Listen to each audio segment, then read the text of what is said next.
ತ್ರೈಲೋಕ್ಯ ಸಂಪದಾಲೇಖ್ಯ ಸಮುಲ್ಲೇಖನ ವಿತ್ತಯೇ ಸಚ್ಚಿದಾನಂದ ರೂಪಾಯ ಶಿವಾಯ ಬ್ರಹ್ಮಣೇ ನಮಃ. ಪ್ರಥಮವಾಗಿ ತಂದೆ ತಾಯಿಗಳನ್ನ, ಗುರು ಹಿರಿಯರನ್ನ, ಹಾಗೆ ನನ್ನ ಆರಾಧ್ಯ ಗುರುಗಳಾದ ಕೆಳದಿ ರಾಜಗುರು ಶಟಸ್ಥಲ ಬ್ರಹ್ಮ ಬರಸಿದ್ಧ ಶಿವಾಚಾರ್ಯ ಮಹಾಸ್ವಾಮಿಗಳನ್ನ ಮನಸ್ಸಲ್ಲಿ ಶಿರಸಾಷ್ಟಾಂಗ ನಮಸ್ಕಾರ ಮಾಡುತ್ತಾ ಇವತ್ತಿನ ವಾರದ ಭವಿಷ್ಯ ಕಾರ್ಯಕ್ರಮವನ್ನು ನೋಡೋಣ. ಅದಕ್ಕಿಂತ ಪೂರ್ವದಲ್ಲಿ ನಮ್ಮ ಸವಾಲ್ ಟಿವಿ ಪ್ರಿಯ ವೀಕ್ಷಕರಿಗೆ ಸ್ವಾಗತವನ್ನು ಬಯಸುತ್ತಾ ಹಾಗೆ ದ್ವಾದಶ ರಾಶಿಗಳ ವಾರದ ಫಲವನ್ನು ನೋಡೋಣ. ದಿನಾಂಕ 3/5/2026ರಿಂದ ದಿನಾಂಕ 9/5/2026ರವರೆಗೆ ದ್ವಾದಶ ರಾಶಿಗಳ ವಾರದ ಫಲ.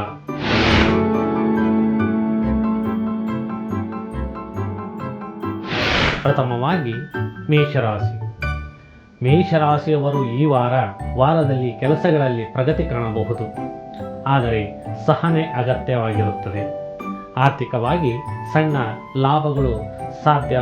ಕುಟುಂಬದಲ್ಲಿ ಸಮಾಧಾನಕರವಾದ ವಾತಾವರಣ ಇರುತ್ತದೆ. ಆರೋಗ್ಯದಲ್ಲಿ ಬಗ್ಗೆ ಸ್ವಲ್ಪ ಕಾಳಜಿ ವಹಿಸಬೇಕು. ಶುಭ ಸಂಖ್ಯೆ 9.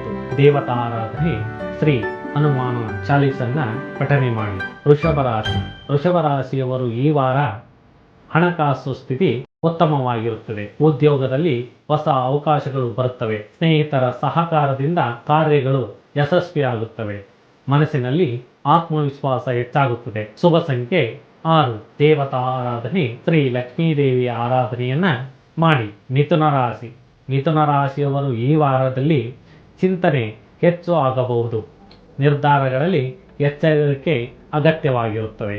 ಕುಟುಂಬದಲ್ಲಿ ಸಣ್ಣ ಸಮಸ್ಯೆಗಳು ಎದುರಾಗಬಹುದು. ಪ್ರಯತ್ನ ಮಾಡಿದರೆ ಯಶಸ್ಸು ಖಚಿತವಾಗಿರುತ್ತದೆ. ಆರೋಗ್ಯ ಸಾಧಾರಣವಾಗಿರುತ್ತದೆ. ಶುಭ ಸಂಖ್ಯೆ 5. ದೇವತಾ ಆರಾಧನೆ ಶ್ರೀ ಗಣೇಶ ದೇವರನ್ನ ಆರಾಧನೆ ಮಾಡಿ. ಕಟಕ ರಾಶಿಯವರು ಈ ವಾರ ಕುಟುಂಬದ ಸಂತೋಷ ಹೆಚ್ಚಾಗುತ್ತದೆ. ಹಣಕಾಸಿನಲ್ಲಿ ಲಾಭ ಕಂಡುಬರುತ್ತದೆ. ಹೊಸ ಯೋಜನೆಗಳನ್ನು ಆರಂಭಿಸಲು ಉತ್ತಮ ಸಮಯ. ಆತ್ಮವಿಶ್ವಾಸದಿಂದ ಕೆಲಸಗಳನ್ನು ಮುನ್ನಡೆಸಬಹುದು. ಶುಭ ಸಂಖ್ಯೆ 2. ದೇವತಾ ಆರಾಧನೆ ಶ್ರೀ ಶಿವ ದೇವರಿಗೆ ಆರಾಧನೆಯನ್ನ ಮಾಡಿ. ಸಿಂಹರಾಶಿಯವರು ಈ ವಾರದಲ್ಲಿ ಕೆಲಸದ ಒತ್ತಡ ಹೆಚ್ಚಾಗಬಹುದು. ಮೇಲಾಧಿಕಾರಿಗಳಿಂದ ಮೆಚ್ಚುಗೆ ದೊರೆಯುತ್ತದೆ. ಹಣಕಾಸು ಸ್ಥಿತಿಯಲ್ಲಿ ಸ್ಥಿರತೆ ಇರುತ್ತದೆ. ಆರೋಗ್ಯದ ಕಡೆ ಗಮನ ಕೊಡಿ. ಶುಭ ಸಂಖ್ಯೆ 1. ದೇವತಾ ಆರಾಧನೆ ಸೂರ್ಯನಾರಾಯಣ ದೇವರನ್ನ ಆರಾಧನೆ ಮಾಡಿ. ಕನ್ಯಾ ರಾಶಿಯವರು ಈ ವಾರ ನಿಮ್ಮ ಪರಿಶ್ರಮಕ್ಕೆ ಫಲ ನೀಡುತ್ತದೆ. ವ್ಯವಹಾರದಲ್ಲಿ ಲಾಭ ಸಾಧ್ಯ. ಕುಟುಂಬದಲ್ಲಿ ಶಾಂತಿ ಮತ್ತು ಸಂತೋಷ ಇರುತ್ತದೆ. ಸ್ನೇಹಿತರ ಸಹಕಾರ ದೊರೆಯುತ್ತದೆ. ಶುಭ ಸಂಖ್ಯೆ 7. ದೇವತಾ ಆರಾಧನೆ ಶ್ರೀ ವಿಷ್ಣು ದೇವರನ್ನ ಆರಾಧನೆ ಮಾಡಿ. ತುಲಾರಾಶಿಯವರು ಈ ವಾರದಲ್ಲಿ ಹೊಸ ಪರಿಚಯಗಳು ಪ್ರಯೋಜನಕರವಾಗಿರುತ್ತದೆ. ಹಣಕಾಸು ವ್ಯವಹಾರಗಳಲ್ಲಿ ಜಾಗೃತಿ ಅಗತ್ಯ. ಕುಟುಂಬದಲ್ಲಿ ಸಹಕಾರ ಇರುತ್ತದೆ. ಮನಸ್ಸಿಗೆ ಶಾಂತಿ ದೊರೆಯುತ್ತದೆ. ಶುಭ ಸಂಖ್ಯೆ 6. ದೇವತಾ ಆರಾಧನೆ ಶ್ರೀ ದುರ್ಗಾದೇವಿಯ ಆರಾಧನೆಯನ್ನು ಮಾಡಿ.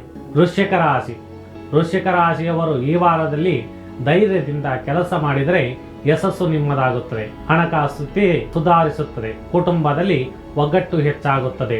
ಆರೋಗ್ಯದ ಕಡೆ ಸ್ವಲ್ಪ ಗಮನ ಅಗತ್ಯವಾಗಿರುತ್ತದೆ. ಶುಭ ಸಂಖ್ಯೆ 8. ದೇವತಾ ಆರಾಧನೆ ಶ್ರೀ ಸುಬ್ರಹ್ಮಣ್ಯ ಸ್ವಾಮಿಯ ಆರಾಧನೆಯನ್ನು ಮಾಡಿ. ಧನುಸ್ಸು ರಾಶಿಯವರು ಈ ವಾರದಲ್ಲಿ ಪ್ರಯಾಣದ ಸಾಧ್ಯತೆ ಇದೆ. ಉದ್ಯೋಗದಲ್ಲಿ ಉತ್ತಮ ಅವಕಾಶಗಳು ಬರುತ್ತವೆ. ಆರ್ಥಿಕ ಲಾಭ ಕಂಡುಬರುತ್ತದೆ. ಸ್ನೇಹಿತರ ಜೊತೆ ಸಂತೋಷಕರ ಸಮಯ ಕಳೆಯುತ್ತೀರಿ. ಶುಭ ಸಂಖ್ಯೆ 3. ದೇವತಾ ಆರಾಧನೆ ಶ್ರೀ ದತ್ತಾತ್ರೇಯ ದೇವರನ್ನ ಆರಾಧನೆ ಮಾಡಿ.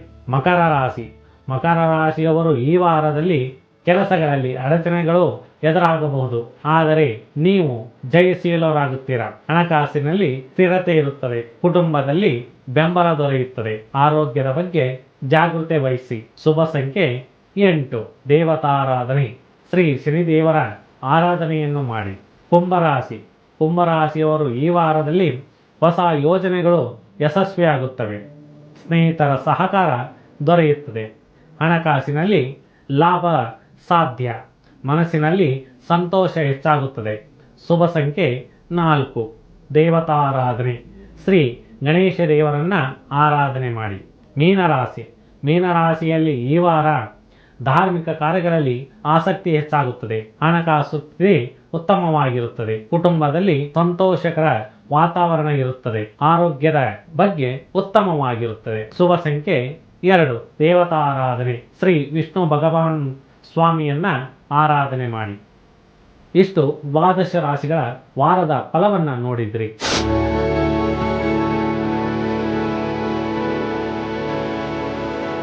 ತದನಂತರ ತಂತ್ರ ಜ್ಯೋತಿಷ್ಯ. ತಂತ್ರ ಜ್ಯೋತಿಷ್ಯದಲ್ಲಿ ನಾವು ಪ್ರತಿದಿನ ಏನು ಮಾಡಿದರೆ, ಯಾವ ಸಮಯದಲ್ಲಿ ಏನು ಮಾಡಿದರೆ ನಮಗೆ ಶುಭವಾಗಿರುತ್ತದೆ, ಹಾಗೆ ಲಕ್ಷ್ಮೀ ದೇವಿಯ ಕೃಪೆ ನಮಗೆ ಆಗುತ್ತದೆ ಎಂದ ನೋಡೋಣ ಬನ್ನಿ ಪ್ರಿಯ ವೀಕ್ಷಕರೇ. ಶುಭ ಸಂಜೆ. ದೇವತಾ ಆರಾಧನೆಯನ್ನ ಮಾಡಿದರೆ ಸಂಜೆಯ ಸಮಯದಲ್ಲಿ ನಮಗೆ ಲಕ್ಷ್ಮಿ ಒಲಿಯುತ್ತಾಳು.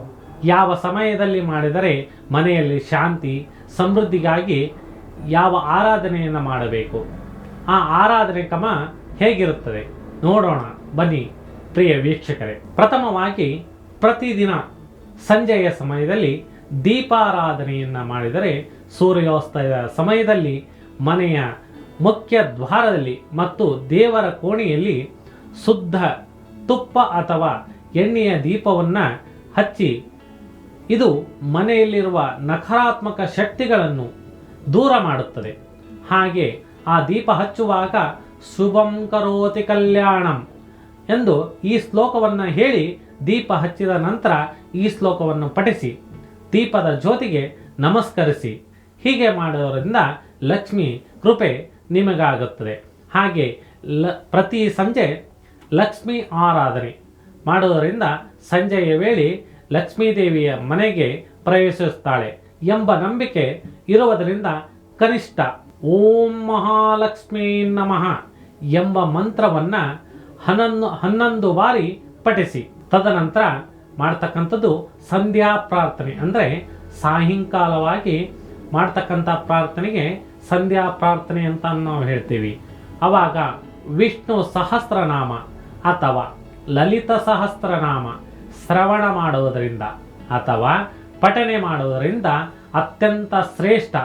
ಸಾಧ್ಯವಾಗಿದ್ದರೆ ಸರಳವಾಗಿ ದೇವರ ನಾಮವನ್ನು ಸ್ಮರಣೆ ಮಾಡಿ. ಈ ವಾರ ನಿಮಗೆ ಮತ್ತು ನಿಮ್ಮ ಕುಟುಂಬಕ್ಕೆ ಸುಖ ಸಮೃದ್ಧಿ ನೀಡುತ್ತದೆ.